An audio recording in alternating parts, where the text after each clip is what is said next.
Flamingo cookie that I just cut out, and I'm going to take a pizza cutter or whatever you have and cut off the legs. And now I want my cookie actually to be facing this way, and so I'm flipping it over and I'm going to use my lollipop stick to make the impression, since I'm making cookie pops with these. If you've never seen any of my cookie pop videos, you see here I bake my cookie like this on top of the stick, flip it over, and my stick is embedded in the cookie, and now I'm going to ice the back side. And so it's cemented in part by the cookie, then by the icing. Now I'm going to be doing his beak. I've tucked his head a little bit against his neck here before baking to ensure that he was a little bit more sturdy, because the shape of this cookie is a little fragile. I cut out the beak here. I'll have the template on my blog for you, just to have something to follow.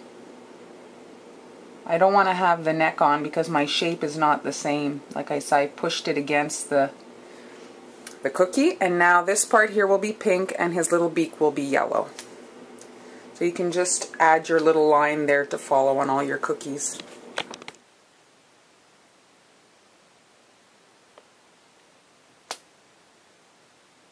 Go up here.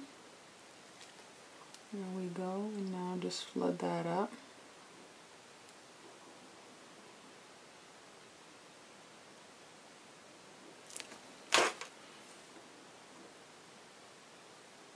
And right here in this part, we're going to drop the eye, little black pearl.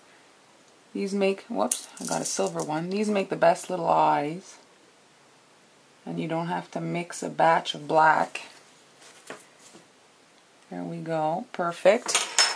And now we're going to run through the cookies, and then they'll be crusted the yellow, and we'll be able to do the pink flamingo. Here's my flamingo.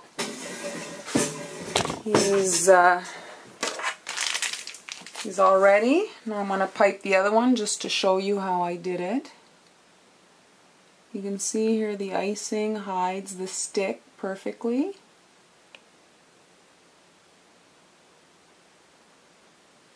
If you find that your cookie recipe is a little bit soft, and you have trouble with your cookie pops, this might be a good option for you, since half the cookie is being cemented by the royal icing.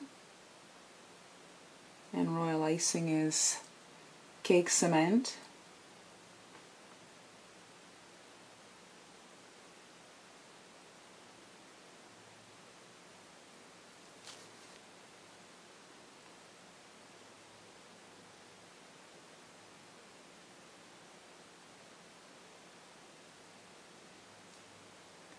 Here, make sure you leave this space so that there's a little definition between the head and the neck. It's not just a pink blob there, else it won't be a flamingo. It'll be a pink chicken.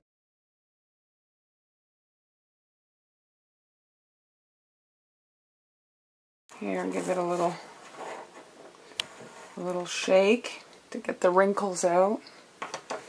And you see, this is important right here, to leave this with no icing so that you get a neck, or else it'll just, like I say, it'll look like a pink chicken. Or wing detail here. And I'm gonna just take the cookie with some lighter pink, and right here at its back I'm just doing a kind of squiggly line and running it up here to create the wing. And that's it. Just run through all of them. Last little detail on the flamingo is a little bit of black on the end of the beak. I'm using an edible marker. I didn't want to mix up another batch of icing, and this detail is very small, so there we go. Just run through your flamingos, coloring the tip of the beak. I'm going to be standing my flamingos in this box. If you recall, it's from the castle, the 3D castle bouquet.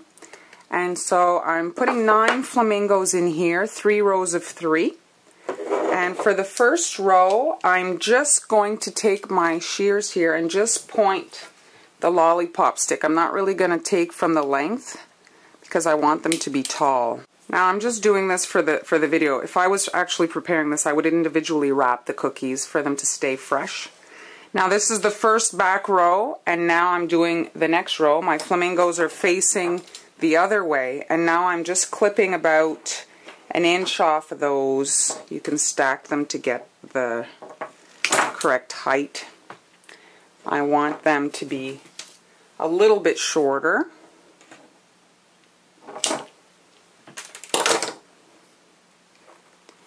And now you can line them up, but they'll just be a little bit shorter. So you see I've put it in a little bit in front and lower.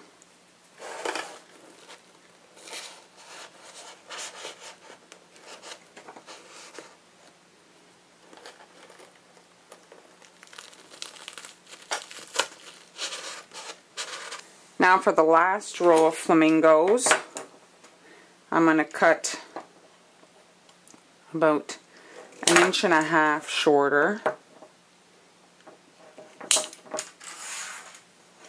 And now these are facing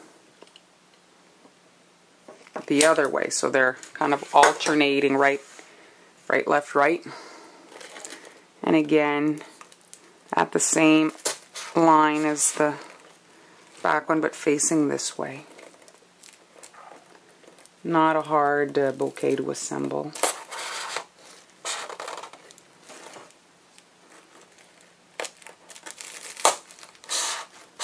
The pink of the flamingos and the green grass and the white container really give this a nice summery feel.